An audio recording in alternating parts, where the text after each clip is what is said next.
a todos y a todas por estar hoy aquí. El tema de la tertulia de hoy es las oportunidades emancipatorias que ofrecen los sistemas democráticos para materializar valores importantes que en nuestro caso nos interesa especialmente el del federalismo. Lo haremos a partir del último libro de Manuel Cruz, que está aquí, que se titula Democracia, la última utopía, que está teniendo un gran éxito, como todos los libros de Manuel, y que plantea cuestiones claves para un momento de cambio global que estamos viviendo. Yo creo que nuestro invitado no necesita presentación, es uno de los... Sí, perdón, se escucha así. No se oye. No se oye, no se oye. Vale. Bueno, tampoco es tan importante que... Bueno, que yo creo que nuestro invitado no necesita grandes presentaciones, es uno de los filósofos y uno de los intelectuales de referencia, no solo en España, sino también más allá de nuestras fronteras. Sus libros, sus ideas son leídas y estudiadas en algunas de las universidades más prestigiosas y además es una de las firmas más leídas y más cotizadas de España. Hay pocas personas que escriban a la vez en los medios de referencia. Federalistas de Esquerras ha tenido el privilegio de tenerlo entre sus fundadores, además ha sido su primer presidente, lo seguimos teniendo como vocal de honor y le agradecemos por esto que esté hoy aquí con nosotros. Y para hablarnos de este libro que de alguna forma es una continuación de algunos de los más de 30 libros que Manuel ha publicado en los últimos años, porque es un escritor muy prolífico, y en los que él ha intentado reflexionar desde su posición de filósofo sobre cuestiones relacionadas con la política, porque él está involucrado de manera activa desde 2016.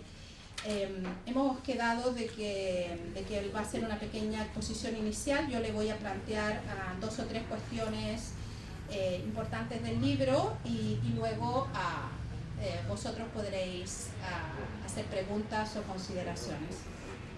Adelante, Manuel. Bueno, muchas gracias, Bea, por tus generosas palabras. Gracias por esta iniciativa de organizar esta tertulia.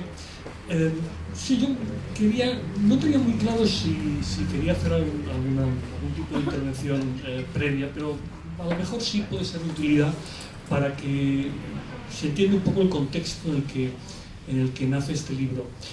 Yo imagino que, aparte de los libros muy académicos, todos los libros, los autores los piensan de alguna forma para responder a una situación, para aclararse ante una situación, para hacer alguna propuesta ante lo que está pasando, etc. En mi caso, plantear este libro con esta temática, al margen de una cuestión, digamos, biográfica, de alguna manera este libro, Bea lo ha insinuado, tiene que ver con una posición personal pública.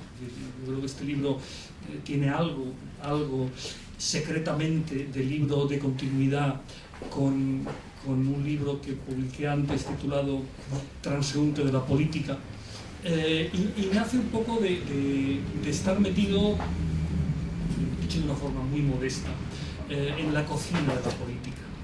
Si es que estar en una cámara legislativa es estar en la cocina, pero bueno, es vista un poco más desde dentro. Y en ese contexto me resultó preocupante una cuestión o una especie de tópico que se repetía mucho a lo largo de la década pasada, y era el tópico de la democracia está en peligro, la democracia está amenazada. Durante la década pasada, bueno, hubo momentos en los que prácticamente siempre se comentaba de tirón seguidos una lista de nombres, ¿no? Salvini, Bolsonaro, Trump, etcétera, como amenazas a la democracia. Que no digo que no lo fueran, pero a mí me llamaba la atención el modo en el que se solía hablar de estas amenazas. Por así decirlo, sin explicar para mí suficientemente cómo habían surgido. O sea, daba la sensación de que de golpe habían caído como en paracaídas sobre nuestras democracias una serie de figuras que desde dentro la estaban amenazando. Y me daba la sensación de que hacía falta, o por lo menos a mí me hacía falta, una cierta reflexión a propósito de, bueno, primero, qué tipo de amenaza era esta, y tal vez sobre todo, qué es lo que estamos entendiendo por democracia, hasta qué punto realmente no manejamos una imagen exageradamente simplista o pobre de la democracia, y eso hace que a veces cuando se plantean determinadas situaciones nuestras respuestas puedan no ser del todo las adecuadas. Voy a poner un ejemplo, uno de los más directos que podemos tener. Lo que ocurrió aquí, en Cataluña, durante la década pasada, ¿debemos considerarlo como una amenaza para la democracia? ¿Como un ataque a la democracia? ¿Sí o no? Bueno, probablemente muchos de los presentes pensarán que sí. Yo me incluyo entre los que creo que eso fue un ataque a la democracia. Pero no olvidemos que la consigna que utilizaban aquellos que estaban atacando la democracia era "això va de democracia".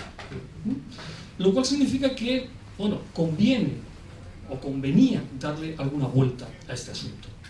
¿Qué es lo que estamos entendiendo por democracia? ¿Qué hay que salvar de la democracia? Y si efectivamente la democracia es lo que muchos dicen que es, o es mucho más de lo que esos muchos dicen que es. Y en cierto modo mi reflexión intentaba ir por ahí. La imagen, no quiero hacer, no sé cómo se llama ahora esto, hay una palabra en inglés, ¿no?, para destripar, ¿no? Spoiler, exacto, no quiero hacer ningún spoiler porque estoy seguro que los que no hayan leído el libro al terminar este debate correrán a comprarlo, entonces no voy a hacer ningún spoiler, pero en todo caso sí me parecía que se imponía efectivamente una reflexión sobre este asunto, porque como digo, creo o me temo que está muy extendida, o en todo caso demasiado extendida, la imagen con la que yo estoy en desacuerdo por dos razones. La imagen de que la democracia es una cuestión puramente de procedimiento, es un conjunto de reglas formales. Ojo, hay gente muy seria que ha defendido esto, pero hay muchos que de esa formalidad solo se quedan con una sola cosa, y es: democracia es votar. Entonces, mi desacuerdo es, por supuesto que yo creo que democracia es mucho más que votar. En ningún caso es solo votar.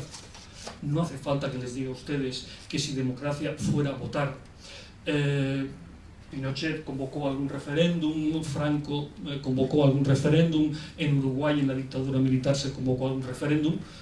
En fin, nos encontramos con una situación absolutamente inaceptable de que, en fin, las dictaduras más feroces, si de vez en cuando llamaban a votar a los ciudadanos, ya cumplían con el expediente.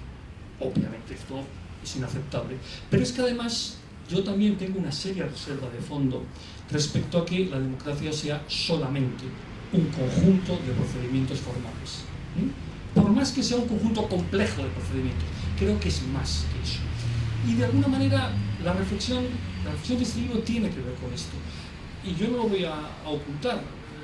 Todos cuando pensamos y cuando escribimos no podemos evitar mirar de reojo a nuestro alrededor.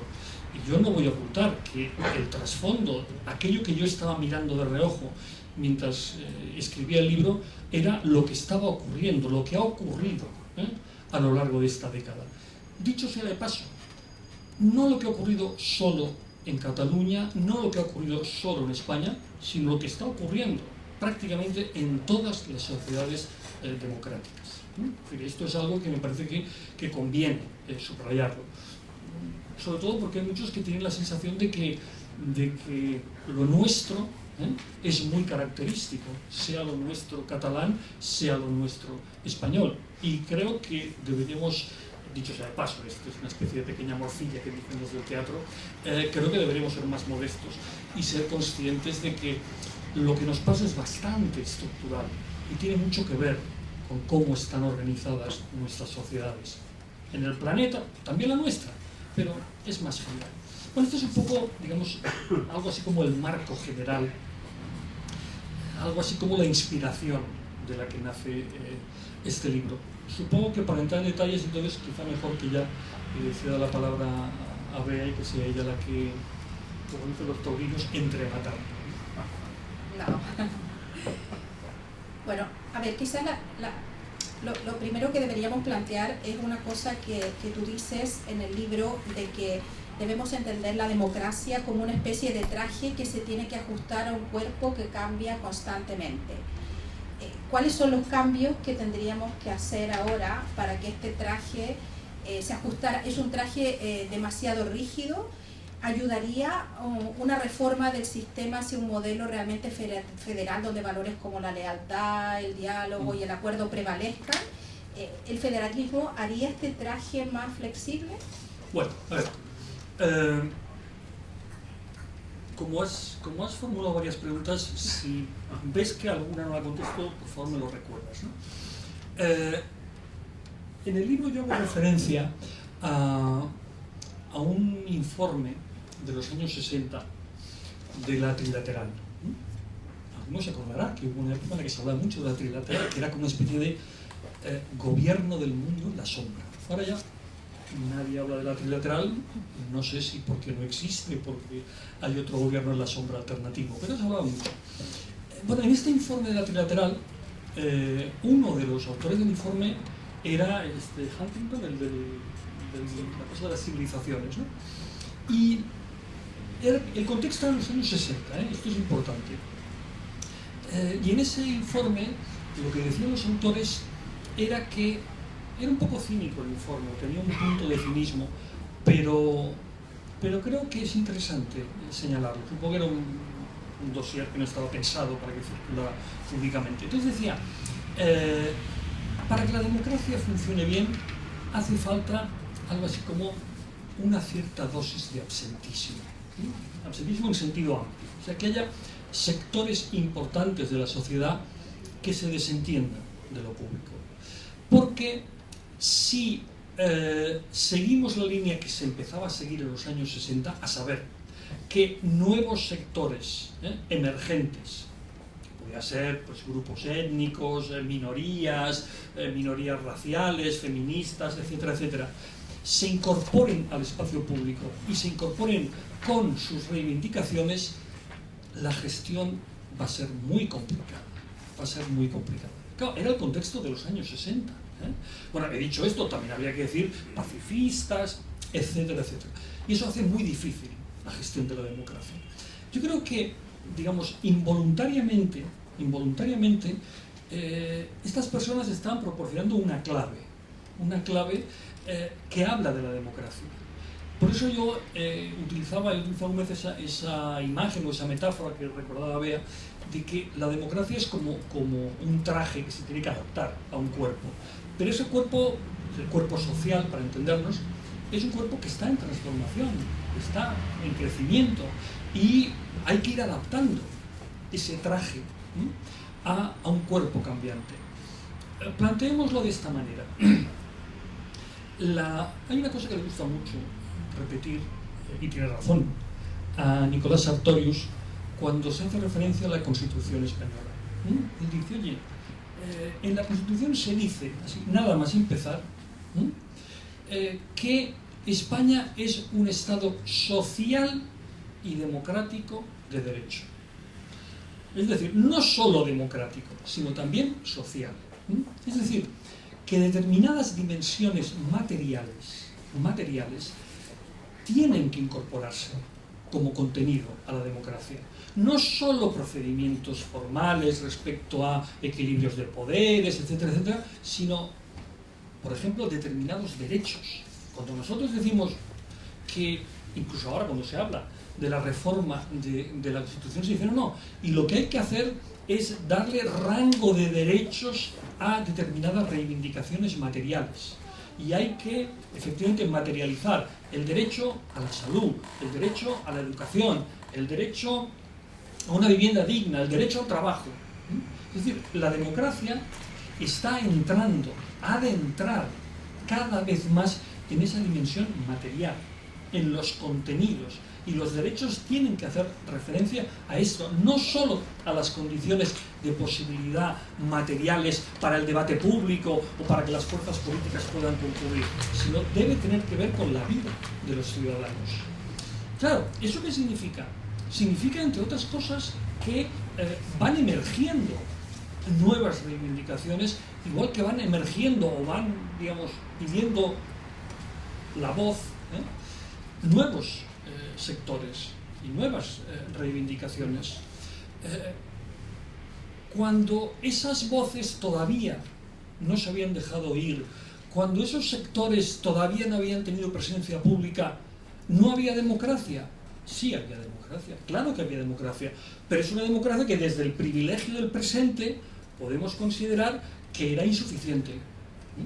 O sea, ahora pues estamos hablando de, no sé, de los derechos LGTBI, pongamos solo los derechos de los homosexuales. Bueno, países que nosotros consideramos democráticos y que consideramos que eran democráticos hace 50 años, podían tener una legislación represiva respecto a eso.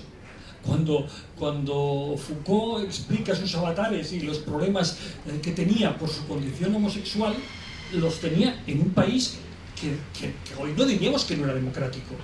Sí, claro, Francia era democrática, pero en ese momento hoy consideramos que esa era una carencia. Entonces nosotros, digamos, no podemos poner el test de la democracia en que hubiera ese derecho o no. Aquello era lo posible en aquel momento, pero en este momento nosotros hemos de hacerle un espacio, dejar un espacio a la democracia, a las nuevas reivindicaciones emergentes.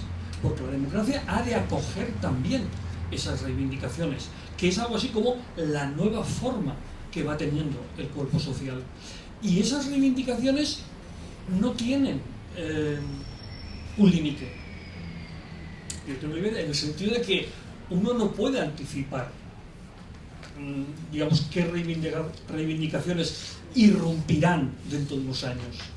Yo a veces pongo un ejemplo que puede parecer un poco de ciencia ficción, pero no lo es. Bueno, hace 4 días ha habido un cambio en la legislación para considerar a los animales como entidades que sienten y que por tanto, digamos, tienen que ser objeto, en ese sentido, de un determinado tratamiento, de tal forma que si no se produce, quien tenga un comportamiento inadecuado puede ser sancionado, penado, incluso con penas de cárcel.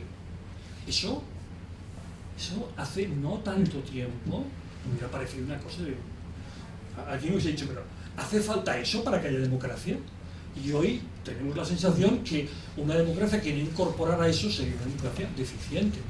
Bueno, hay autores, algunos vivos, otros por desgracia ya no, como por ejemplo Jesús Mosterín, que comentaba, bueno, dentro de unos años la humanidad se avergonzará del trato que ha dispensado a esas especies que son las vecinas nuestras, que son nuestros antecedentes, que tienen comportamientos que anticipan o que incluso son como nuestros comportamientos.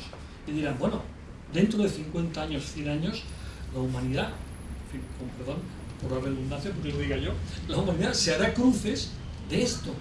¿Cómo se podía tratar de esa manera? ¿Cómo podíais consideraros demócratas y tratar de esa manera a determinadas especies? Si hoy alguien dijera eso, digo, tampoco exageres. Es decir, la democracia, somos seres históricos y lo que hemos de intentar es, en nuestro contexto, intentar ensanchar al máximo las reivindicaciones y los derechos que podemos acoger, pero con la conciencia de que eso variará. Y lo que nosotros hemos de hacer es dotarnos de los instrumentos para que cuando eso se produzca o para cuando un nuevo sector irrumpa con sus reivindicaciones, nosotros lo podamos acoger. No digamos, oye chico, lo siento, pero ya algo así como con la ropa, ¿no? Es decir, oye, mira, hemos ido estirando el pantalón porque el dobladillo, pero el dobladillo ya no da más de sí. Bueno, pues no. Hemos de tener, el dobladillo tiene que seguir dando de sí si irrumpe nuevas reivindicaciones justas. Claro, a ver, lo que me he contestado es lo de si avanzáramos a un sistema realmente federal, este traje sería más flexible. Bueno, entonces, yo creo que obviamente el traje tiene que adaptarse al cuerpo, tiene que adaptarse al cuerpo. Entonces, no todos los cuerpos son iguales. Yo el otro día lo escribí en un artículo. Sin duda, en su momento, el Estado francés impuso, se constituyó sobre una cierta violencia, sobre las diferencias territoriales que en aquel momento podían existir. Bien, pero eso se consolidó, cuajó, y ahora es un Estado centralista. ¿Eso significa que no sea funcional? Puede ser perfectamente funcional. Es más, por lo que nosotros sabemos, no soy un especialista, pero en fin, leo los diarios, incluso en papel, aunque les sorprenda, no da la sensación de que lo territorial sea un conflicto. De vez en cuando leemos cosas, pero no parece que eso sea un conflicto. ¿Nuestro cuerpo es igual? No, nuestro cuerpo no es igual. Nosotros tenemos una historia, una composición, unas diferencias, digamos, muy asentadas, y ya se ha ensayado un modelo centralista en España, y ya sabemos que no ha funcionado. Entonces, lo que nosotros estamos viendo, o lo que da la sensación, es que efectivamente eso que llamamos una estructura federal, da la sensación de que tiene la forma de nuestra realidad. Tiene la forma de nuestra realidad. Y en ese sentido podría acoger, parece que podría acoger en mejores condiciones, digamos, los cambios que se producen en nuestra sociedad. Obviamente, para que eso se produjera harían falta muchas cosas, claro está. Pero la respuesta es sí. La respuesta es sí porque, por continuar con la metáfora, esa es la forma de nuestro cuerpo. La forma, digamos, persistente. Y su crecimiento va también en esa dirección. Y lo que nosotros estamos viendo es que el desarrollo, la evolución política de este país, en contra de lo que a veces algunos dicen, no es a favor de ninguna recentralización. Es posible que haya una sola fuerza política que piensa en términos de recentralización a la derecha del todo, pero el resto de fuerzas políticas ninguna está planteando la recentralización. Quiero decir, ni siquiera el PP. Estos días estamos leyendo en todas partes que si los varones, que si los varones, que si los varones. No es, digamos, una tendencia recentralizadora. Más bien al revés. Parece que incluso aquellas comunidades que se incorporaron a esa estructura tardíamente, incluso alguien puede pensar que artificiosamente, y lo podemos aceptar, podemos aceptar que la Comunidad de Madrid es un invento. Sí, claro, todos son inventos. Pero la cuestión ¿es un invento que ha cuajado? ¿Ha cuajado Cantabria? ¿Ha cuajado todo eso? Porque Santander nosotros lo estudiamos como formando parte de Castilla la Nueva. El balcón de Castilla, ese tipo de cosas se decían.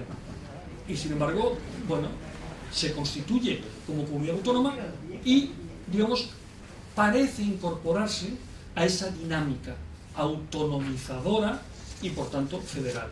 Y probablemente eso ahora ya no tenga camino de vuelta. Si alguien planteara algo así como, bueno, vamos a reconfigurar el mapa autonómico, vamos a reconfigurarlo, porque es un mapa autonómico que se diseñó en un cierto momento, pero eso, tenía muchos artificios, entonces no. Pues bueno, sería cuestión de decirle, venga, a ver por dónde empieza, a ver qué comunidad, incluidas las presuntamente artificiales, ahora ya no ha ido adquiriendo una cierta conciencia de comunidad y dice, no, a mí no me toquéis, La Rioja es La Rioja. Pues bueno, pues La Rioja, sí, ya es La Rioja. Y Cantabria ya es Cantabria.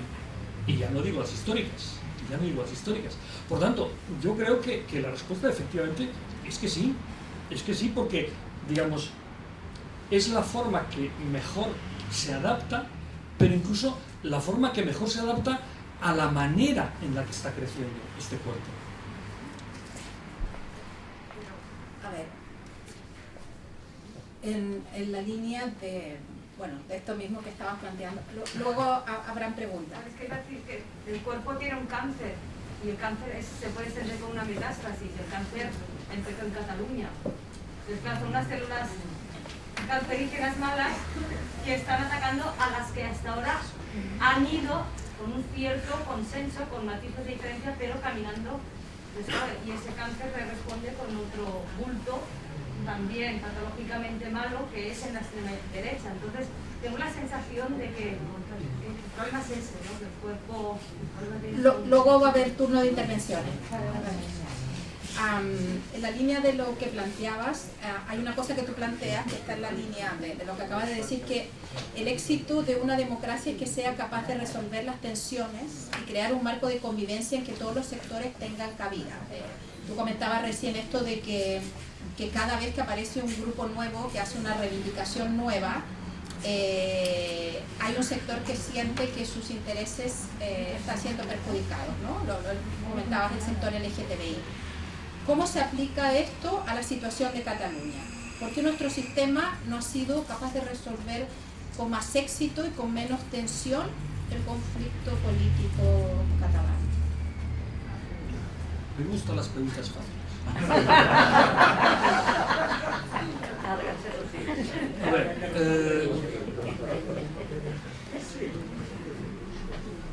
hoy ya no se habla poco de eso que hablaba la escuela de los anales, de la longue durée y ese tipo de cosas, ¿no? Los vectores en profundidad de largo alcance y los vectores son más a corto plazo. Yo creo que hay un principio fundamental que me parece que puede parecer una especie de afirmación vacía, pero es fundamental. Hemos de partir de la premisa de la complejidad de lo real. Y esto es muy importante, la complejidad de lo real. Es decir, en cualquier situación inciden un cúmulo de factores. El que por razones de exposición lo resume todo en una sola cosa puede ser muy eficaz desde el punto de vista de la exposición, pero muy probablemente está falseando la realidad. Entonces, lo que ha pasado en esta década, en esta segunda década del siglo, creo que tiene elementos, digamos, de la longue durée y elementos, digamos, más contingentes o más coyunturales o más inmediatos. Yo creo que en los elementos profundos, persistentes, creo que hay un asunto que haríamos mal en dejar de lado.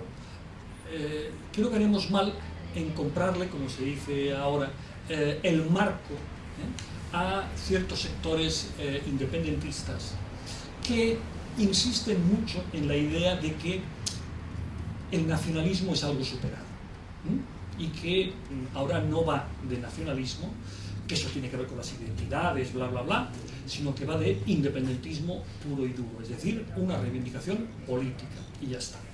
Yo creo que se comete un error aceptando este marco, se comete un severo error, porque ese componente que genéricamente solemos llamar identitario, creo que es el elemento persistente que explica mejor, ¿no? ¿Sí? Que sirve para explicar mejor muchas de las cosas que han pasado, ¿no?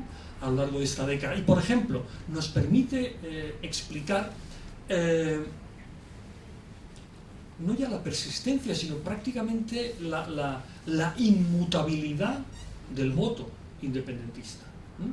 Si el voto independentista fuera un voto efectivamente político y solo político, bueno, en cualquier democracia los ciudadanos, los votantes de una determinada opción, si finalmente se hace evidente que determinadas promesas estaban basadas en engaños, en datos falsos, etcétera, etcétera, etcétera, o en cosas imposibles de plantear, bueno, terminan pasando de factura al partido. ¿Vale? Nosotros lo hemos visto hace 4 días. Ciudadanos ha desaparecido del mapa. No cumplió su función y sus votantes dijeron, ah, no, para esto no te hemos votado. Y le dejan en nada. Hoy podría pasar. Vivieron unas elecciones y los votantes del PP, pongamos por caso, castigaran severamente las conductas de sus líderes. Y así los ejemplos, si queréis, en la derecha, en la izquierda, en todas partes. Menos en el independentismo.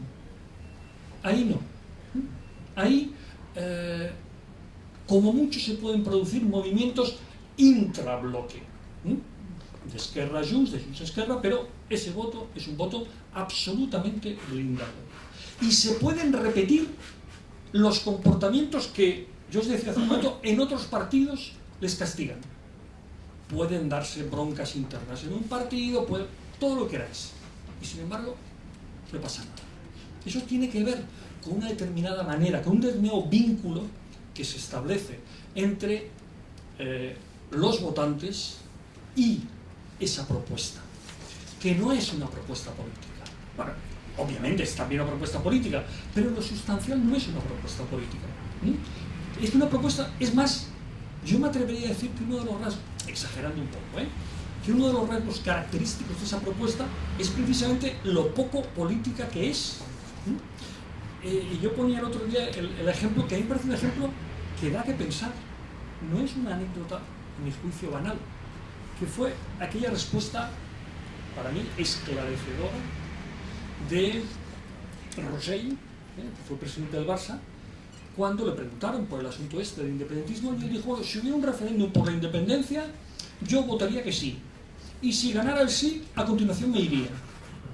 Me pareció una respuesta fantástica, fantástica, ¿no? Y lo digo sin ninguna ironía, porque, por así decirlo, señalaba en el lugar en el que estaban las cosas. Es decir, la votación tenía que ver con una adhesión emotiva. Entonces la adhesión emotiva es, obviamente yo estoy a favor de eso, porque eso es Cataluña, porque eso es la identidad, porque eso ahora es de nuevo la lengua, porque eso es, en fin, no sé, la escuela que nos toca, etcétera, etcétera. Ahora, ¿quiero de verdad eso como realidad? No lo tengo claro, no lo tengo claro. Es decir, que estaría mostrando que no tiene, que en ese sentido tiene un contenido mucho más identitario, emotivo, que no político en el sentido serio de la palabra. Eso me parece un elemento absolutamente fundamental. Luego habría otros elementos que me parece que valdría la pena poner en la ecuación. Valdría la pena, bueno, obviamente esto de lo emotivo, claro, no pasa. Yo os he dicho antes, lo que pasa aquí pasa en muchos sitios. Claro que también hay este registro emotivo, por ejemplo, en los votantes de Trump. Evidentemente, el votante de Trump es una persona a la que, en fin, tú le puedes poner la mayor de las evidencias y su respuesta es: no me lo creo. La Fox dice otra cosa y ya está, y se acaba. O sea, no está dispuesto a un debate ni sobre la realidad ni sobre la política. Tiene unas convicciones de carácter fundamentalmente así íntimo, emotivo, muy sentido, y ya está. Entonces, esto es un elemento, yo creo que básico. Luego hay otro elemento que no se da solamente aquí, pero aquí también se da, que tiene que ver con, yo creo que los protagonistas de todo esto. Yo creo que si analizamos lo que ha ocurrido en Cataluña en estos años, bueno, yo creo que el independentismo también ha tenido un severo problema con sus líderes, un severísimo problema con sus líderes. Y eso probablemente no es una cuestión anecdótica, y tenga que ver con algo que nos llevaría muy lejos y probablemente a otro lugar, ¿no? Y es qué está pasando hoy con la política y cuáles son los mecanismos de selección de las élites políticas. Que eso es un asunto que sobre el que algún día habría que reflexionar, y las fuerzas políticas tendrían que reflexionar muy autocríticamente. Muy autocríticamente. Voy a contar la anécdota y me extiendo más. En los meses que fui presidente del Senado, quiero decir, por ser presidente del Senado, pues a uno le invitan a cosas a las que, en fin, nunca le habían invitado y nunca me han vuelto a invitar después. Y uno fue el CIBET. El CIBET.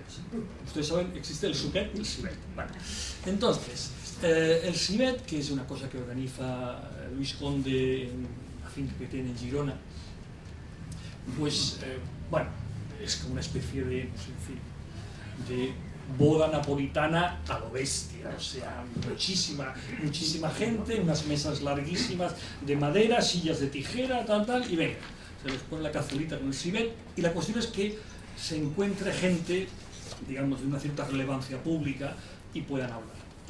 Bueno, la cosa consiste solamente en eso, no, solamente hay una intervención, que es la del organizador, que es Luis Conde, y eso tuvo lugar el año 19, poco antes, era pues, creo que era septiembre, poco antes de la sentencia del procés. Bueno, el run de la que se venía encima ya estaba en el ambiente, ¿no? Entonces, Luis Conde tuvo una intervención que a mí me pareció realmente formalmente muy correcta, muy amable, y alguien podría pensar que sin aristas, pero yo creo que tiene una carga de profundidad potentísima. Él empezó diciendo, bueno, en fin, hace falta el diálogo, hace falta que la gente hable, yo invito a todas las fuerzas políticas, por alejadas que estén, a que necesiten hablar, tal, bueno, hasta ahí normal. Y luego le dio un giro que también parecía como medio convencional. Pues nada, porque este es un gran país que, en fin, ha dado gente como. Entonces empezó a nombrar a personas que eran, creo que ahora se les llama CEO, ¿no? En importantísimas multinacionales de todo el mundo. Y eran personas que yo no conocía. Pues tal persona es la CEO en Boeing, tal en la Siemens, tal en empresas de primerísimo nivel en todo el mundo. Y eran personas que habían salido de universidades españolas. Claro, yo pensé, aquí hay una carga en profundidad enorme, porque en el fondo lo que este hombre está diciendo es ese tópico de que tenemos los políticos que nos merecemos no es correcto. En otros ámbitos tenemos gente, por ejemplo, en el mundo económico, gente que nos representa a gran nivel. No está claro que en el caso de la política esté pasando lo mismo. Pero esto no es ninguna fatalidad. Tiene que ver con lo que os estaba diciendo, con los mecanismos de selección, con lo que nosotros hemos hecho con esos aparatos indispensables que son las formaciones políticas. Y ahí se impone una reflexión. Quien plantee la cosa en términos de es que no hay políticos como los de antes, bueno, eso es una reflexión melancólica. Felipe González suele repetir eso de que los grandes políticos siempre son los de la generación anterior. Y cuando yo empecé decía, hombre, los de ahora son, en fin, unos mindundis. Los buenos eran De Gaulle, Adenauer, tal. Luego resulta que ahora se está diciendo, hombre, Felipe González, Roca, tal, Fraga, que vas a comparar, tal. Bueno, ¿es solo una reflexión melancólica o hay un momento en el que algo se quiebra? Algo se quiebra y las formaciones políticas no son capaces de incorporar eso que se llama un capital añadido. Personas que pueden, digamos, aportar un plus a esas formaciones. Eso hay que reflexionarlo muy seriamente. Y si la respuesta es que hay una responsabilidad por parte de las formaciones, a continuación deberíamos preguntarnos, ¿y por qué? ¿Y por qué esas personas que sí podrían aportar algo no quieren dar ese paso? ¿Por qué? ¿De quién es responsabilidad? ¿Solo de las formaciones políticas o hay más responsabilidades? ¿Podría ser que el tratamiento que reciben los políticos, cualquier persona que se incorpore al espacio público, que el tratamiento que recibe sea prácticamente disuasorio y haya mucha gente que diga no, y yo por ahí no quiero pasar, yo estoy dispuesto a echar una mano, yo quiero participar en lo público, yo estoy dispuesto, pues no sé, en fin, a ver reducidos mis ingresos de una manera sustancial, pero a lo que no estoy dispuesto es a un cierto tratamiento en el espacio público. ¿Podría ser? Yo creo que sí. Mi sensación es que sí. Y si fuera cierto, ¿eso de quién es responsabilidad? ¿Solo de los partidos políticos? No. Hay más responsabilidades. Hay muchas más. Y eso lo deberíamos incorporar al análisis. Por no entrar en otros capítulos, capítulos. Y es el modo... Tú decías antes lo del cáncer. Bueno, yo creo que cánceres hay de muchos tipos y de muchos tamaños. Entonces, por ejemplo, a mí una cosa que me llama mucho la atención es el modo en el que en nuestra sociedad se han instalado y han cuajado tópicos sobre lo que es la vida política, lo que son los partidos políticos, cómo viven quienes se dedican a la política, etc. Y a mí, de verdad que a veces me llama la atención. Me llama la atención porque yo me he encontrado gente que me ha dicho, bueno, ahora ya una pensión de jubilación espectacular, ¿no? Pues no. Bueno, nada, yo tengo un trabajo y cuando yo deje de estar ahí cobraré como jubilado de mi trabajo. No tengo una pensión especial por ser político, ¿no? Bueno, tú debes ganar lo que no está escrito. Pues, bueno, pues yo como diputado ganaba menos que como profesor universitario. Así, tal cual. Así, tal cual. Etcétera, etcétera, etcétera. O sea, uno mira, por ejemplo, lo que gana el presidente del gobierno, sea el que sea, obviamente. El presidente del gobierno de España, nos deberíamos avergonzar un poquito, ¿no? Es decir, es el responsable de esta gran empresa, tiene que gestionar y delegar la gestión, en fin, de una cantidad de recursos económicos también, etcétera, y está cobrando menos que muchísimos ejecutivos, pero menos que muchos funcionarios. Menos que muchos funcionarios. Pero del Parlamento. Claro. ¿Cómo se llamaba? Luis Fernando López Aguilar, que fue ministro de Justicia. Bueno, canario muy salado. Y cuando él se reunía con los responsables del ministerio, secretarios de Estado, en fin, etcétera, directores generales, etcétera, él siempre decía lo mismo. Decía, de todos los que estáis aquí, el que gana menos soy yo.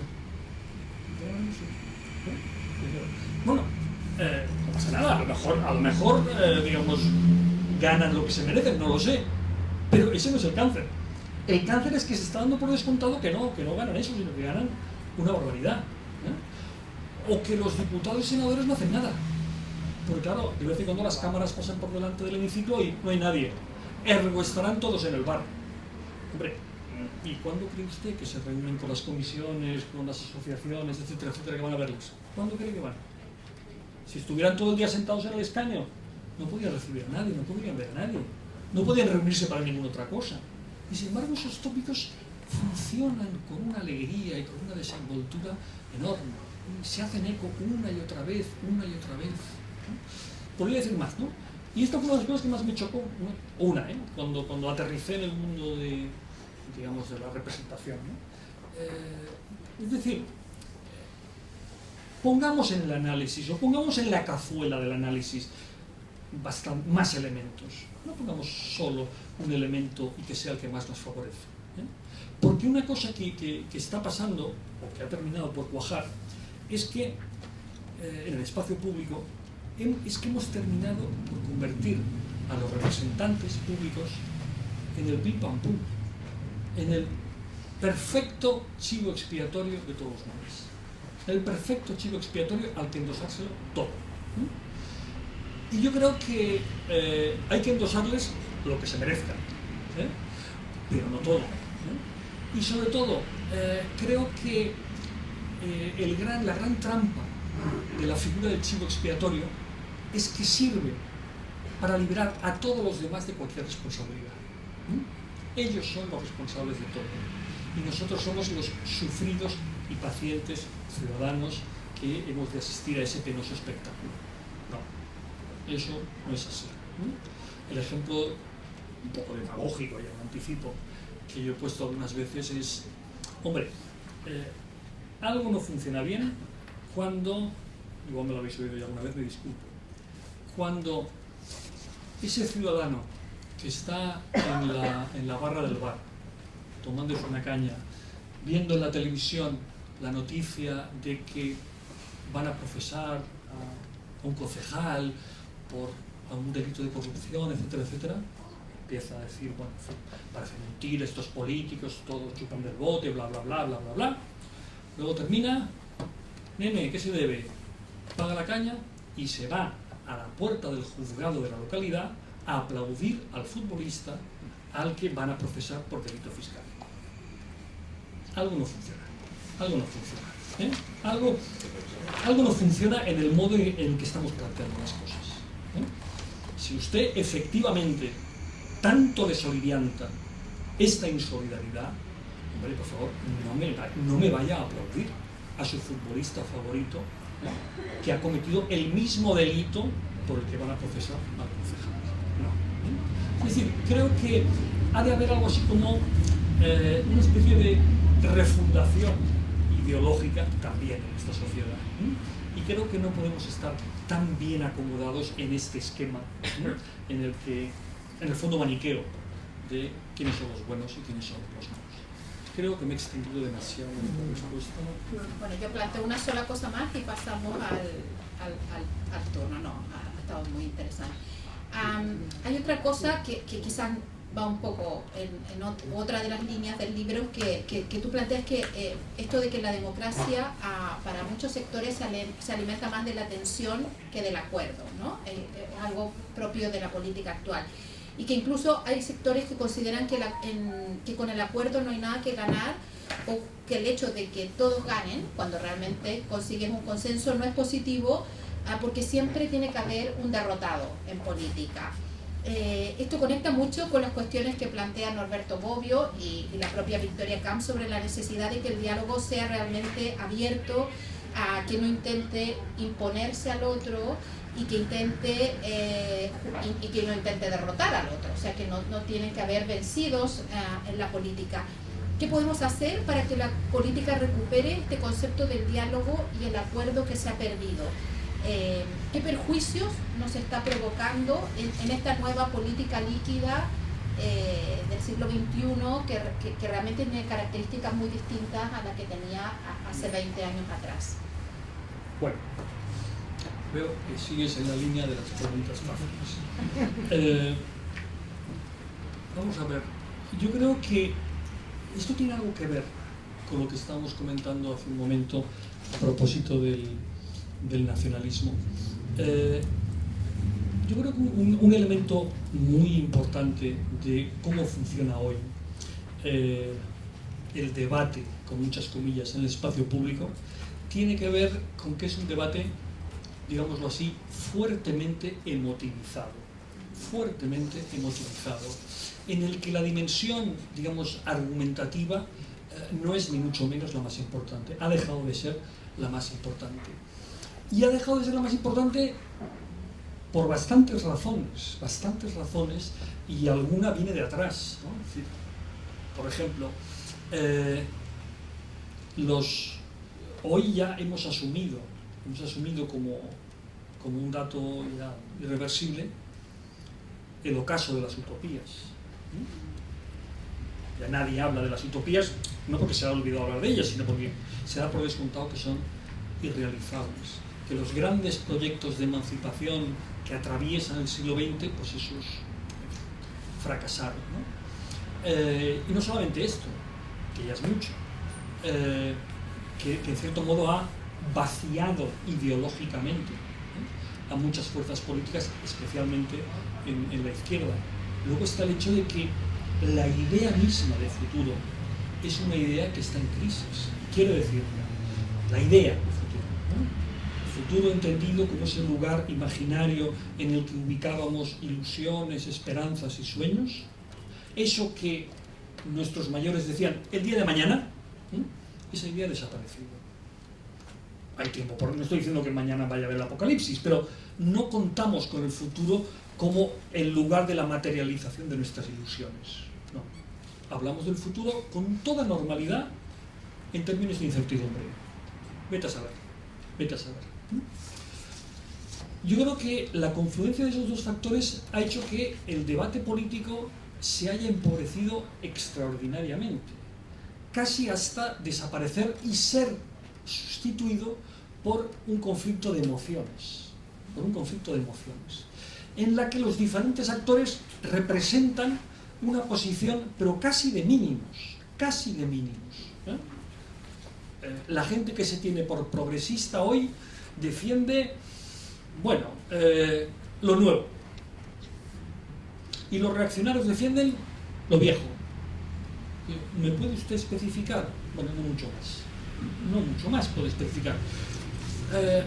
En este momento se puede decir que lo que define a las fuerzas políticas conservadoras es defender un Estado mínimo, dejarlo todo en manos privadas, etc.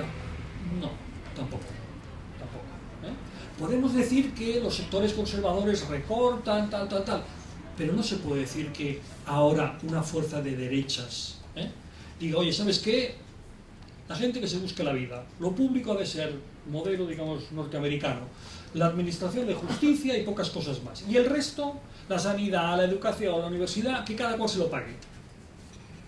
¿De verdad eso aquí lo está defendiendo alguien? No está defendiendo nadie. Es decir, el pensamiento conservador también ha asumido, obviamente con muchos matices, no quiero simplificar, pero también ha asumido la importancia de lo público. También lo ha asumido. Y se puede decir que la izquierda es la que está defendiendo unas posiciones, en fin, súper emancipatorias, defendiendo los intereses de la clase obrera frente a tal. Hombre, hace 4 días la socialdemocracia alemana estaba defendiendo los mini-jobs, que tampoco era el nuevo más de los revolucionarios, o sea que no exageremos el asunto, no exageremos. Entonces yo creo que eso es lo que está ocurriendo, es decir, que el presunto debate se está quedando en lo más raquítico, es en la raspa de una sardina, o sea, prácticamente no hay debate, ¿no? Y de hecho, en este momento, la máxima polarización se plantea sobre una base de la extrema derecha quiere volver a la España en blanco y negro, y ya está, y ahí suficiente. Y nosotros, pues, se supone que encarnamos la posibilidad de un mundo nuevo. Bueno, pero ¿no hay más matices ahí en medio? ¿No hay más matices? ¿No hemos perdido nada en el camino? A ver si va a resultar que vamos a terminar resucitando una idea de progreso absolutamente boba. Absolutamente boba. O sea, ¿de verdad que todo lo que hemos hecho hasta ahora nos ha permitido avanzar? Claro, por eso, con perdón, viene una señora, escribe una novela que se llama Feria, y entonces de pronto la gente dice, uy, resulta que está hablando de que en el pasado había cosas que estaban mejor que ahora. Uy, eso no lo podemos aceptar. Uy, eso es ser neorrancio. Hombre, a lo mejor es más complejo. Puede ser. Es decir, a no ser que uno crea que el progreso existe inexorablemente y que vamos para allá, para bien siempre, para mejorar, que es una creencia que no sé en qué se basa, porque eso es una, con perdón, secularización de la idea de providencia. Hombre, podemos tirar un camino y nos podemos equivocar. ¿O es que no nos podemos equivocar? ¿O es que las sociedades, los individuos, los pueblos siempre aciertan? Pues si no aciertan siempre, es posible que alguien diga, perdón, en ese paso que tomamos en aquel momento, a lo mejor nos equivocamos. ¿Por qué no lo revisamos? ¿Y qué? ¿Le vamos a decir que es un neorrancio porque quiera reconsiderar algo? Hombre, absurdo. Esto es completamente absurdo. Pero yo creo que el problema tiene que ver fundamentalmente con esto, con el vaciamiento del debate político, consecuencia del vaciado del discurso. Y el vaciado del discurso, a su vez, tiene que ver con eso, con que las grandes teorías, los grandes discursos, parecen haber fracasado. Y no quiero aprovechar que el Pisuerga pasa por Valladolid para meter más elementos, pero ¿acaso no es esta la clave en la que podemos entender mejor el surgimiento en política de formaciones provinciales? Yo me ocupo de lo mío. Soria ya, Teruel existe, Jaén ya, etcétera, etcétera. Los discursos globales, al final, no nos sirven. Parece que no lo digo yo, parece que esas formaciones están planteando esto, ¿no? Es decir, un agotamiento del discurso y decir, mira, tú solucioname este problema inmediato y lo demás no. Y los partidos políticos, pues, tienen dificultades para responder a esto. Tienen dificultades. Y eso me parece que es un dato de hecho. Ahora, ¿alguna Bueno, pregunta? hacemos las tres y que conteste Francés. Las cosas que voy a decir, como no he leído el libro, no sé hasta qué punto, digamos, van a ir en contra de cosas que ya están escritas en el libro. Pero para favorecer el debate, yo quisiera poner tres ideas sobre la mesa sobre diversos temas. Primero, lo que tú dices de los derechos que se van adquiriendo, yendo en orden cronológico como tú has hablado. Te pondré un ejemplo. En España, las leyes sobre consumo vinieron impuestas por la Comunidad Económica Europea, no por un traje a medida que los españoles estaban teniendo. Lo digo porque la cuestión de las libertades, o por ejemplo, las autonomías fueron una imposición de la Constitución, no que los españoles pidieran las autonomías. Y segundo, sobre las libertades, hay partidos que quieren ir atrás, quieren revertir las cosas para que no haya... Por lo tanto, el encaje del traje a medida hay que tener en cuenta estas cosas. Una segunda cosa, sobre el tema de Cataluña, a mí hay un tema que yo siempre pongo encima de la mesa y es la pregunta siguiente. Tú has planteado que hay mucha gente que está teniendo cargos muy importantes. En este momento, por ejemplo, el presidente de Nagas es un catalán, el presidente de AENA es un catalán, y podríamos ir diciendo lo mismo España. Digamos. Pero no solamente esto, las organizaciones empresariales tienen catalanes que los dirigen. Anterior estuvo Rosell, el que la creó fue un catalán, en ese momento no me acuerdo Ferrer Salat. Ferrer Salat. Y por lo tanto, la pregunta en Cataluña que yo creo que nadie se hace es ¿quién representa la clase empresarial?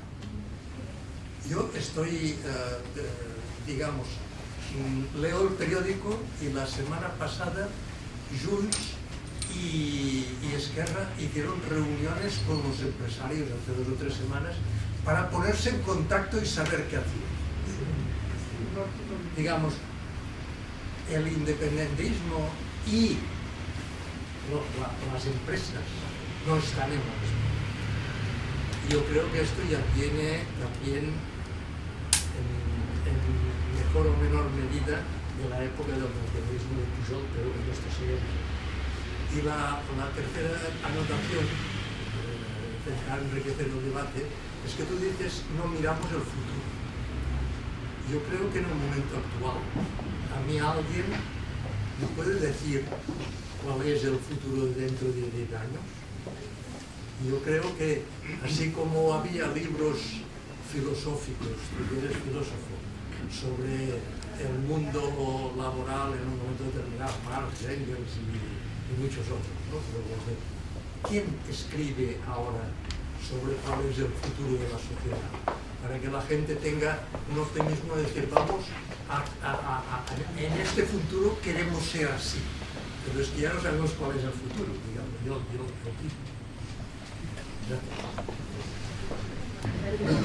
agradecerte, Manuel, que estés aquí. Un político que reflexiona y que argumenta. Es algo maravilloso. Gracias. Es que antes la metáfora esa del cáncer me ha hecho pensar una cosa. Al principio del proceso estuvo por aquí Alan Buchanan, que fue sobre el año 2013, sí, que está considerado el máximo experto mundial o uno de los mejores en secesiones. Y nos hizo una proposición que me pareció muy clara. Dijo, mira, en el mundo hay unos 200 estados y etnias sin estado habrá como 3, 4 o 5.000, no se sabe muy bien. No hay manera de ampliar el número de estados. Al revés, para aumentar la paz necesitamos que haya menos fronteras. Bien, los estados autocráticos lo resuelven, ¿no? Como sabemos, China resuelve muy bien su problema con los uigures, si conviene con un campo de concentración. Y no diré cómo se hacía aquí cuando yo era joven. Pero para la democracia, si no es un cáncer, es una carcoma. Alguien se ha planteado, porque no es un problema de Cataluña, el identitarismo, el nacionalismo, es un problema global. ¿Alguien se ha planteado cómo compatibilizar o cómo gestionar eso dentro de una democracia? Me ha ido de perlas, Francesc, porque es por ahí por donde yo voy. Claro, no quisiera ser ofensiva. Entiendo que si hay alguien independentista en la sala escuchando, o muy nacionalista, se haya ofendido. Cuando yo lo catalogo de cáncer, en un sentido, por supuesto, negativo, es cuando pienso en los debates y discusiones, en el buen sentido de la palabra, que he tenido con compañeros de trabajo que son ultra, cuando digo ultra, quiero decir ultra convencidos, nacionalistas, independentistas, y vienen a reducir el tema, aparte de tocar la parte emocional, por supuesto, vienen a reducir el tema en que som 50 més, ui, per tant tenim el dret d'imposar, y ahí es donde yo tuve que recordarles que lo que yo he aprendido de la democracia, aparte de que no es un concepto tan simple, sino que es más complejo, es que sobre todo nunca debiera ser el imponer a nadie, ni siquiera a la mayoría con un 80-30, sino respetar a esas minorías en la medida de lo posible. Y entonces, actos seguidos, claro, ya se pasa al tema de las fronteras. Por supuesto, el otro punto importante para mí, para considerarlo un cáncer, es ese querer cerrar y yo me ocupo de lo mío, esa tendencia que parece que a nivel internacional estamos yendo hacia ello, y ciertamente, si bien plataformas como Soria ahora, o no sé cómo, si es exactamente el nombre, son interesantes en el momento que son plataformas vecinales, en este caso llevan 20 años trabajando en muchos temas y por tanto, de alguna manera haciendo participar a la sociedad civil, y me parece, yo lo veía como algo interesante desde el punto de vista político, sí que es cierto que ese reducir a la visión de a mí arréglame lo mío, que lo demás no me interesa, ese es un problema grave. Pero sí que creo que es interesante que recordemos que por la vía ambiental es por donde creo yo que vendrán o tienen que venir buena parte de las soluciones. ¿Quién está hablando ahora de futuro? Hombre, Greta Thunberg y compañía, y toda esta gente joven y los menos jóvenes que hemos ido detrás viernes tras viernes y que llevamos en el mundo del conservacionismo, del ecologismo, décadas, ¿no? Por tanto, creo que por ahí sí que tenemos una buena visión de futuro, y siempre pongo el mismo ejemplo, y me habrán escuchado algunos en la sala que lo he puesto 1000 veces.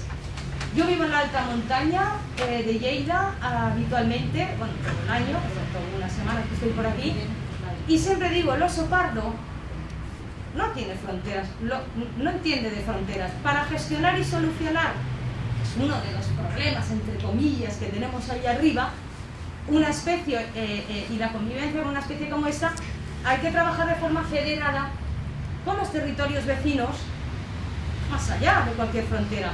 Y como tantísimos ejemplos, ¿no?, del día a día, y en algunos actos federalistas años A, sobre todo en ámbito de sanidad, han salido recetas buenísimas, ¿no? Y creo que por ahí hay una buena visión, pero sobre todo, insisto, mi visión de cáncer es en esa, o sea, por ese concepto que, por cierto, Eduardo Aro Teclen, que lo estoy releyendo en su libro Los fascismos, yo creo que lo explicaba maravillosamente, esa semilla, ¿no? En fin, que llevó a lo que sucedió aquí, desgraciadamente, pues en los años 40. Gracias, Y por cierto, yo no he leído el libro, pero me lo pienso leer. Vamos a ver. Varias cosas. Yo creo que hay una profunda conexión entre las diversas preguntas, y que probablemente está señalando que yo debería haber destacado, subrayado más alguna cosa. Partamos de la base. Por un lado, yo he dicho, y no he ido más allá, que la democracia no es solamente ir a votar, sino que es un mecanismo complejo. Los americanos les gusta llamar el check and balance. Entonces, eso implica muchas cosas. Implica, por ejemplo, que en un momento determinado, pues para mejor garantizar el funcionamiento de una determinada instancia, lo más efectivo es que los miembros de ese organismo sean vitalicios, por ejemplo. Es decir, no estén sometidos a ningún control en función de lo que hagan. ¿Por qué? Bueno, es decir, la Corte Suprema en Estados Unidos, los miembros de la Corte Suprema son vitalicios. Alguien puede decir, hombre, qué poco democrático es eso. Bueno, la razón de ser está muy clara. Es la forma precisamente de salvaguardar la independencia. Es decir, que si en un momento determinado un juez de la Corte Suprema considera que la propuesta del presidente, aunque el presidente sea republicano como él, aunque le haya puesto un republicano, pero él considera que lo que propone ese presidente no es correcto, vote en contra sin temer que eso vaya a significar que a continuación lo van a cambiar. Ejemplo, no todos los cargos son elegidos, digamos, directa y democráticamente. Son estructuras complejas y en un momento determinado hay cosas que se eligen de una forma, cosas que se eligen de otra, gente que es designada, gente que es nombrada. Es muy complejo. Si nosotros dijéramos todo tiene que ser elegido siempre por la base, no funcionaría. Sabemos que no funcionaría. Y esto tiene que ver con lo que estábamos diciendo. Claro, en un momento determinado a mí no me preocupa que una determinada ley no emane del Congreso, sino que sea una... ¿Decreto, no? No, las transaccionales le llaman. La aplica transposiciones. Es decir, en el Congreso tal, ley, transposición. Y se dedican siempre pues unas horas a las transposiciones de la normativa europea. No, pero la normativa europea es democrática, por tanto cumple ese requisito, pero bueno, luego lo adaptamos, etc. Es decir, que yo creo que esto es lo importante. Punto 1. Segunda cuestión, si cabe más importante, o que tal vez yo no he destacado lo suficiente. Yo no estoy dando por descontado el progreso inexorable. No estoy dando por descontado que cuando el cuerpo evoluciona, con toda seguridad seremos capaces de adaptar bien el traje a la nueva forma. No lo estoy dando por descontado.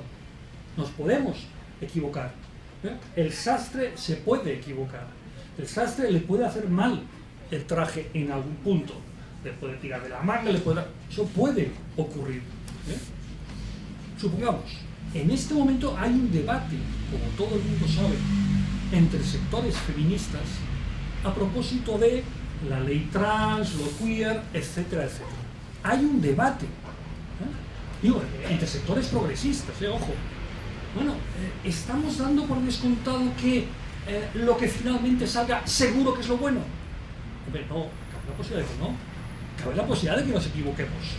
Cabe esa posibilidad. Yo recuerdo una vez estaba, no sé qué debate había, tal, y alguien dijo, bueno, esto se decidirá en los órganos democráticos del partido y por tanto eso será lo correcto.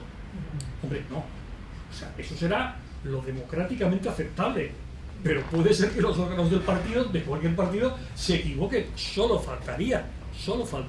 Por tanto, eso lo hemos de tener muy presente, y si yo no lo he dejado claro, aprovecho ahora. Es lo que pretendía decir cuando os comentaba, es que hemos de contemplar la posibilidad de que en un momento determinado algo que dejamos en el pasado deba ser recuperado. ¿O es que porque quedara en el pasado ya esa sentencia de muerte además significa que era malo? Pues no, puede ser que nos equivocáramos y convenga volver en alguna cosa sobre los propios pasos. Solo faltaría. ¿Por qué nos ha de dar miedo eso? ¿Por qué nos ha de dar miedo? En todo caso, si volvemos a ver los pasos, tendremos que explicar y argumentar por qué nos equivocamos y por qué conviene recuperar eso y discutirlo en la plaza pública. No es un regreso al pasado así fanático o melancólico o nostálgico, no, tiene que ser argumentado. Luego hay otra cuestión muy importante que se ha planteado. Bueno, ¿quién representa a la clase empresarial? Bueno, pero se supone que nuestra democracia no es estamental. Hay que representar a los ciudadanos, no a las clases. debe ser un partido político, el que diga, yo me dirijo especialmente a tal sector, a sectores trabajadores. Hubo un momento en que, por ejemplo, Ciudadanos, por cómo insistía mucho en los autónomos, pues consideraba que había un sector social, que eran los autónomos, que podían ser sus votantes. Pero eso es un problema, digamos, de una fuerza política, que decide eso. Pero, en principio, es una responsabilidad de las fuerzas políticas ser capaces de dirigir un mensaje a un sector de la ciudadanía. Eso forma parte de lo que decíamos antes. Eso sí lo comento en el libro en un momento determinado. A mí, que obviamente en este punto, como en tantos otros, soy un antiguo, me llamó la atención cuando leí que Junts iba a hacer una consulta a las bases para decidir cuál era su ideología. Y entonces había, no, tal cual. Y había varias opciones. Y ganó la centroizquierda. Sí, o sea, que se monta un partido y no se sabe todavía qué ideología tienen, y entonces se pregunta a las bases qué es lo que les parece mejor. Sí, una cosa un poco, digamos, estupefaciente, ¿no? Pero hay una cosa que me interesa mucho, de lo que habéis comentado, el asunto del futuro. Y no sé quién de vosotros ha dicho, bueno, vete a saber cómo será el futuro dentro de 10 años. Esa es mi reserva. O sea, yo creo que en nuestra sociedad se ha consolidado la idea de que en el futuro puede pasar cualquier cosa, que no sabemos, que el futuro es como el tiempo. Es decir, bueno, borrasca, pues borrasca. Anticiclón, pues anticiclón. Frío polar, bueno, pues frío polar. Algo que nos sobreviene y que lo único que podemos hacer es protegernos. Bueno, si viene el frío polar, pues habrá que poner la calefacción, pues ya está, pero no más que eso, no se interviene ahí. Y creo que esa, digamos, naturalización del futuro, dar por descontado que lo que ocurra sobrevendrá, no se sabe por qué, eso en el lenguaje, en el viejo lenguaje, es ideológico, es interesado, es inducido. Es decir, hay gente, hay sectores sociales que claro que están trabajando en el futuro, claro, que están haciendo diseños de futuro a largo plazo, para el año 50 y más allá. Cuando de golpe uno lee un día y dice, anda, mira, fíjate tú, en China han construido un embalse que no sé qué, que no sé cuántos, que es una obra faraónica, bla, bla, bla. Eso es un diseño de futuro diseñado desde hace mucho y pensado para mucho más adelante. O sea, hay opciones estratégicas, se están tomando opciones estratégicas. El problema es que esas opciones estratégicas no entran en el debate público, y nosotros las recibimos pues como que reciben las noticias del tiempo. Punto 1. Punto 2. Sí que hay un proyecto de futuro porque tenemos a nuestra querida Greta hablando de tal. Sí, pero fíjate que a mí me preocupa de eso el que es una actitud con la que yo obviamente no tengo ninguna discrepancia, solo faltaría, pero no es una propuesta de futuro, o es una propuesta más que constructiva de futuro, defensiva de futuro. Es decir, una cosa que hace tiempo que ocurre, que no es de ahora, es que las grandes reivindicaciones, o algunas de las principales reivindicaciones de la izquierda, son reivindicaciones a la defensiva. O sea, salvemos esto, salvemos lo otro, salvemos lo de más allá. No estamos diciendo, hagamos esto, hagamos otro. No. Algo así como, por favor, no os lo carguéis todo. Es en ese sentido en el que yo decía que no son propuestas de futuro. Bueno, yo creo que esto era lo más... Bueno, y por supuesto, a ver, hay un punto al que estoy totalmente de acuerdo. Es decir, hay problemas, o sea, hay un elemento que omiten estas propuestas, digamos, locales, provinciales, de ámbito muy restringido. Y es no solamente el oso, sin embargo, la pandemia, es decir, ¿qué es la pandemia? ¿Que la vas a plantear en términos provinciales? ¿El COVID lo vas a plantear en términos provinciales? Cuando en su momento había otro tipo de epidemia, pues el SIDA, el SARS, la gripe aviar, tal, también en términos provinciales. Problemas ecológicos. ¿Qué pasa? ¿Que la contaminación va por barrios o va por provincias? No, es evidente que hace falta esa perspectiva global. Pero el problema es que lo que se está produciendo, no significa que yo esté de acuerdo, lo que se está produciendo es sin duda una desafección respecto a la democracia.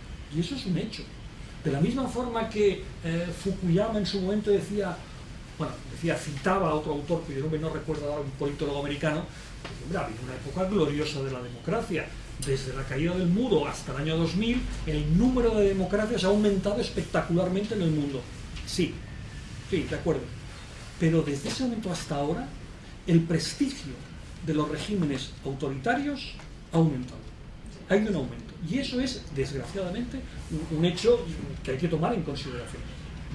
A ver, tengo pedidas 2 preguntas, que era aquí y luego la Nelly. No. Se m'oirà bien. Jo volia començar per una cosa que has dit ara fa un moment, que era que abans el partit prenia una decisió i aquella és la veritat. Això era el que en aquella època en dèiem centralisme democràtic. És a dir, s'havia discutit, s'arribava a certs consensos, es prenia una decisió suposadament recollint aquells consensos i aquella era la veritat compartida entre. Però eren partits de quadres. I aquests partits de quadres, avui, no dic que no hi siguin, també hi són. El que passa és que alhora són partits de masses que es mouen per l'emotivitat. I els partits han deixat de complir el paper de reflexió requerit. I aquest és un dels problemes de la democràcia, com a sistema complex que és. I estem aquí. I clar, quan tu dius com els partits seleccionen les èlits que els van a representar, doncs no sé, ara n'estem tenint un exemple aquests dies bastant clar de selecció d'èlits i de com funciona. És un experiment ben clar. Per tant, en la teva opinió, què és el que hauríem de fer perquè els partits realment tornin a arribar a la gent i siguin aquest vincle de reflexió d'una realitat complexa? Com s'hauria de fer això? Perquè aquí està el moll de l'os. Es una pregunta fácil. Intentemos, hay 3 más que sean breves para que haya tiempo. Bueno, me ha gustado mucho tu intervención y voy a comprarme el libro inmediatamente, pero quería referirme precisamente porque el lunes pasado, hace 15 días, hablé del tema de las emociones, la manipulación de las emociones y la política, y tú al hablar de lo de los debates emocionalizados respecto a los debates con argumentos, pues me parece que es un tema realmente importante. Pero a mí lo que me preocupa sobre todo es cuando se presenta a veces como progresista y como lo que tiene que votar todo progresista que se precie, leyes que son novedades, que no son precisamente una reclamación social importante como es el asunto de la ley trans, y en cambio se presenta como si fuera la etiqueta de la izquierda. Entonces, por ejemplo, yo ahora me había traído aquí un ejemplo de que ahora están tan contentos en La Rioja porque han votado la ley trans, y tengo un cartel donde dice, un cartel que es de Izquierda Unida, y dice: ¿habrá ley trans? ¿En qué me afecta la ley? Pregunta. ¿Eres trans, NB, es decir, no binario, o género fluido? ¿Sí o no? Si sí, entonces tienes toda una serie de ventajas. Si tienes no te afecta en nada. Entonces, claro, esto es una barbaridad, que esto lo usen los partidos de izquierda, porque yo te hablo no como feminista ya, porque digamos, ahora parece como si solo fueran las feministas las que se oponen a esto, o que hay debate con las feministas, pero yo como psicóloga que estoy recibiendo el sufrimiento de las familias, que están hechas un lío cuando les vienen los niños de 3, de 5 años, de adolescentes que se han contagiado porque les mandan los tiktokers, lo que sea, y que se encuentran con que les fomentan que dejen de hablar con los padres, que se cambien de nombre y que lleguen a casa y el día de Navidad les digan Año Nuevo, no, el día de Año Nuevo digan Año Nuevo, vida nueva, papás, ahora me llamaréis, yo me llamo Julia, me vais a llamar Max. Bueno, entonces esto es un caos tan grande que todo esto al final lo que repercute es en que suben los votos de Vox. Y esto a mí me preocupa mucho, me preocupa no solo como psicóloga por los niños y las familias, sino por la subida de Vox con este tipo de funcionamiento de la izquierda. Bueno, eso lo quería decir. ¿Quién eran las otras dos? Era la Ana y allá el tercer Pau, ¿no? Gràcies per la conferència, que són coses de nana. Perquè he començat en català, però... No sé si és que no s'entén.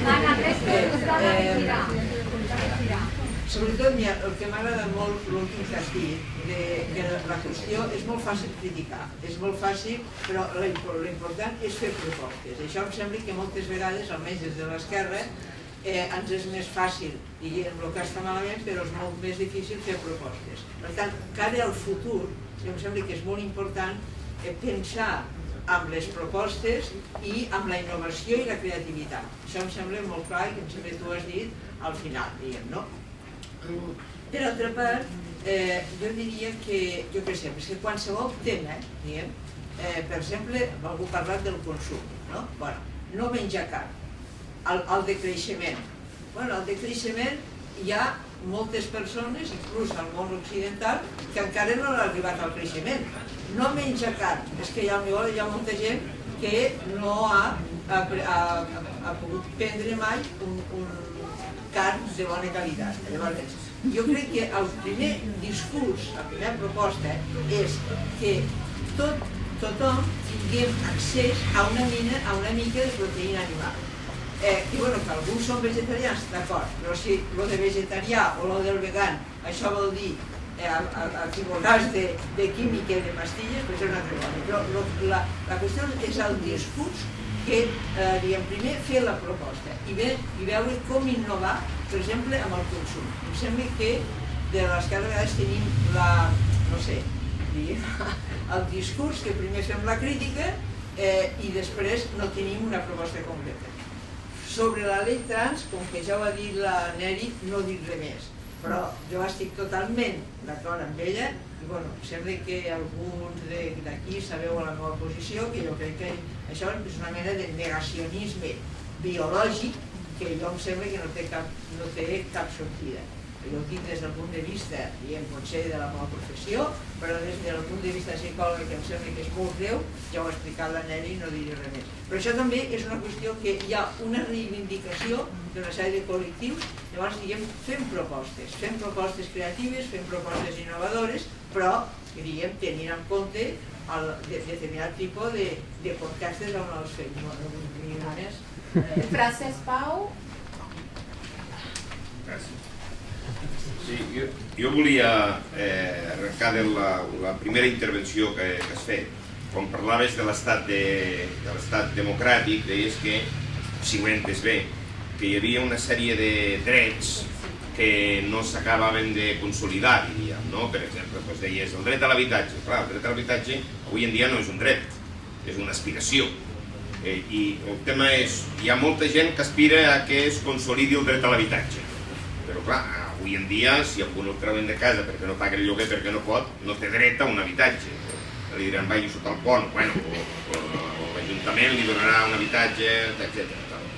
Però és que jo penso que aquí hauríem, el punt nuclear és el tema de l'estat de dret també. És a dir, que clar, tothom estem sotmesos al dret, tant si ens agrada com si no ens agrada. I això és un tema també relacionat amb el tema del procés, és a dir, hi ha un 50% o 52%, m'és igual. Com es consolida això? Com el 52% d'independentistes, diríem, o 48% m'és igual, el que sigui el percentatge, és a dir, clar, des del punt de vista democràtic, si la gent vol democràticament això que dèiem, el dret a l'habitatge, aquesta gent, aquesta altra gent, els quals jo no estic, volen el dret a la independència. Però llavors, com ho filem? És a dir, jo penso que un dels temes fonamentals és això que dèiem de l'estat de dret.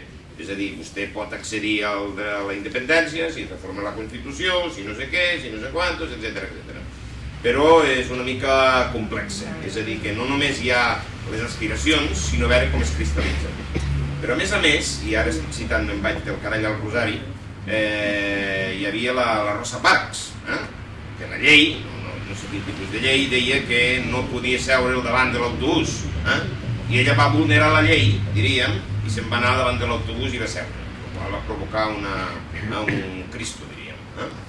És a dir, que aquí tenim un problema que no sé ben bé, la veritat és que no sé ben bé, com es pot arreglar això, a veure quin és el teu parer. Ya veus que es fácil eso. Bueno, a mí me parece tremendamente interesante lo que propones con el libro, porque al final es hacer una reflexión sobre dónde vivimos y qué es lo que, no tanto para explicar lo que está pasando, sino para pensar en lo que está pasando. Hablas o escribes sobre el espacio público y lo que es el espacio público, como es el lugar complejo donde se crea la opinión pública y que está muy relacionado con lo que son las democracias, ha sufrido una transformación brutal en estos últimos años.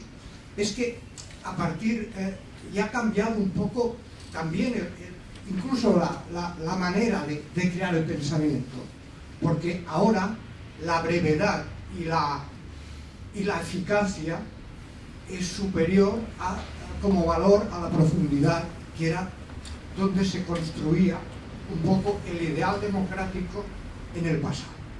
Y aparte de eso, están entrando a partir del Twitter, a veces si veis el Twitter, escribe mucha gente con faltas de ortografía, porque está entrando, nuevas personas están interviniendo en el espacio público y esto le está creando problemas al conjunto de la democracia. Pero, claro, es un espacio más rico, más conflictivo y se está adaptando a este espacio mejor una cierta derecha que el conjunto de la izquierda.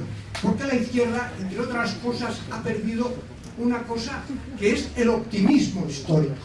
Es decir, cuando hablábamos aquí de la Greta, decíamos, no es que salvar, es que vamos siempre a criticar lo que hay y no tenemos la capacidad para empezar a construir pues una visión esperanzadora para este siglo XXI que no está por llegar, sino que ya lo tenemos. Empiezo así un poco desorden, es decir, no sigo el orden de las preguntas que se han planteado, sino intentando argumentar. Primer matiz, efectivamente, digamos, no es lo mismo los derechos planteados en términos de aspiración que los derechos planteados en términos de algo que efectivamente el ciudadano puede reclamar. O sea, no es lo mismo el derecho a la vivienda que el derecho a la salud, por ejemplo, o el derecho a la educación, que eso sí que es reclamable para entendernos, ¿no? Hay una cuestión que me parece muy importante de lo que has planteado, y es que me parece que también hay que pensarlo democráticamente y desde el punto de vista del Estado de Derecho, y es la desobediencia.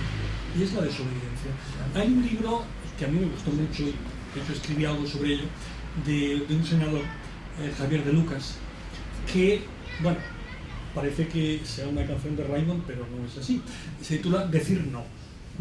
Y entonces es toda una reflexión a propósito de la desobediencia, la disidencia, etc. Y hay un asunto muy importante que él plantea, y es, bueno, vamos a ver, por supuesto que se puede desobedecer, pero, digamos, la desobediencia o la disidencia legítima, y eso arranca desde Sócrates hasta Mandela, y es decir, yo disiento, pero porque quiero mejorar el marco, y porque quiero mejorar el marco, acepto el castigo hasta que se pueda cambiar. Creo que esa reflexión es muy importante, cosa que no se da aquí en el proceso. Es decir, yo cometo una ilegalidad y luego quiero que no sea considerada una ilegalidad. No, es una ilegalidad. Y tenemos que aceptar esas herramientas, porque si no, ni hay discurso ni acción política, es todo puro voluntarismo. Es decir, si tenemos que, digamos, aceptar procedimientos que nos limitan, por ejemplo, a 3/5 para aprobar tal cosa, es porque nos hemos dotado de ese procedimiento porque estamos convencidos que era el mejor, porque pensábamos que no conviene la volatilidad en asuntos de enorme trascendencia. Canadá es clarísimo, cuando hace una ley de la calidad, dice, bueno, que de forma persistente a lo largo de mucho tiempo, en una proporción muy alta, se mantenga tal reivindicación. Esa es la clave del asunto. Entonces, si convertimos eso en, oye, 50,5, ya está, estamos violentando la democracia, la estamos violentando, estamos siendo, en sentido propio, muy poco demócratas. Los partidos. Partidos de masa. Yo creo que el problema en gran parte de los partidos actuales es que son partidos, más que de masas, son partidos de votantes. Son partidos de votantes. Ni siquiera son partidos de militantes. Yo muchas veces he pensado que con los partidos pasa como con el fútbol. Es decir, el socio se cree muy importante, pero el socio aporta al presupuesto de un club muy poco. Quien está pagando el presupuesto de un club es la gente que ve los partidos por televisión, las grandes cadenas, es eso. Entonces, los militantes son una parte bien importante, pero los votantes son realmente lo importante. Entonces son los votantes y los funcionarios de partido. Y hay una cosa que no es banal. El conflicto que ahora está teniendo lugar en Madrid es un conflicto entre dos funcionarios de partido. Es decir, dos personas que vienen de las juventudes, es decir, que han hecho toda su carrera laboral es formar parte de un partido, estar en diferentes escalones de un partido. Claro, así muy difícilmente, digamos, va a haber como, va a transpirar el partido, va a recoger las reivindicaciones, y es muy probable que la tentación de ir votando, algo así, ir buscando como caladeros de votos cambiantes, que nos permitan recoger el máximo de votos, es muy grande. Pero eso no tiene que ver con estrategias, con horizontes. Tiene que ver con ir pescando en cada momento en donde hay un caladero. Y ahí hay un asunto de mucho interés y de mucho recorrido que, en fin, no quisiera plantear mal apresuradamente. Y es precisamente como consecuencia de lo que hemos dicho antes, de la crisis de los grandes discursos, etcétera, etcétera, ha habido una evolución por parte de todas las fuerzas políticas, tanto de la izquierda como de la derecha, a lo que ahora se llaman las guerras culturales. Y ahí estaría el feminismo, el ecologismo, lo trans, tal, en perjuicio de las reivindicaciones clásicas relacionadas con el trabajo, la economía, el modo de vida, etcétera, etcétera. Y a eso han jugado, por razones distintas, tanto la derecha como la izquierda. Yo tengo mis dudas de a quién favorece más eso. Yo me temo que favorece más a la derecha que a la izquierda. A mí me parece literalmente un escándalo que en el año 2017, durante 3 semanas, el debate que había en este país era el debate de un autobús montado por una organización reaccionaria diciendo las niñas tienen vulva, tal, en fin, que no te engañen. Ese era el debate más importante que tenía este país durante 3 semanas. ¿De verdad que es el más importante? ¿De verdad? O sea, hacer política, ya lo sabemos, es establecer preferencias. Y las fuerzas políticas han de decir claramente cuáles son sus preferencias, qué ponen en primer lugar. Que no me vengan con la milonga de que es que tal sector ha sufrido mucho. Claro, y estos otros, y los otros, y los otros.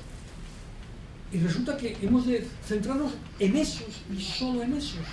Ese es el principal problema que tiene nuestra sociedad en este momento. Hombre, por lo menos se debería poder discutir, por lo menos debería haber un debate sobre este asunto. Y a mí esta es una de las cosas que más me preocupa. Es decir, el que hemos aceptado eso. Ana comentaba antes lo de la carne, lo de tal, ¿no? Bueno, hubo una fuerza política supuestamente emergente de la izquierda, que en un momento determinado planteaba como una reivindicación supermoderna de su programa la tarifa plana de Internet. Hombre, ya me parece bien la tarifa plana de Internet, pero de verdad que con la que está cayendo, es decir, dicho con el lenguaje de Ana, con la cantidad de gente que no tiene acceso ni a internet, ni al ordenador, ni tal, lo que hemos de hacer es dirigirnos, con perdón como dicen los franceses, a los bobos, a los modernillos, y proponerles esto. Pero nos estamos equivocando muy severamente. Entonces, esto tiene que ver con lo que Nelly ha dejado caer al final. Es que yo estoy muy preocupado, no por el auge de Vox, sino por la respuesta que se le está dando al auge de Vox, por la respuesta que se le está dando. Y ya vimos el ensayo general de ese error en las elecciones a la Comunidad de Madrid. Se planteó en términos de hay que parar el fascismo y resulta que Ayuso saca mayoría absoluta. Hombre, algo habremos planteado mal desde la izquierda. Y yo muchas veces lo he dicho así, ¿no? A mí lo que me preocupa es toda esa gente, seguro que habéis oído la frase un montón de veces, que nos dicen, yo no soy de Vox, pero. Pues deberíamos atender al pero. Es decir, resulta que hay sectores que no podemos decir, que sería ridículo. Hay pueblos de Andalucía que hasta hace 4 días habían votado masivamente a la izquierda y esos mismos pueblos de golpe votan masivamente a Vox. ¿Qué pasa? ¿Que todos esos motivos votantes de la izquierda se han hecho neofranquistas o neorrancios? ¿Qué análisis estamos haciendo de lo que está pasando? A lo que hemos de atender es a los votantes. Es decir, ¿qué han creído ver? ¿Por qué esos votantes creen y votantes de sectores populares creen que Vox es una opción interesante? Porque tienen la sensación de que alguna de las cosas que les preocupan, los únicos que hablan de ellas es Vox. Y las otras fuerzas políticas, ahora hago demagogia, están pendientes de lo trans, están pendientes de la tarifa plan, están pendientes de tal, y dicen, bueno, ¿y qué hay de lo mío? Y los otros, muy, por supuesto, con demagogia, bla, bla, bla, dicen, pues no te preocupes, yo me encargo de lo tuyo. ¿Cuánto ha tardado la izquierda en asumir que el concepto de seguridad también lo tiene que hacer suyo? Ha tardado demasiado.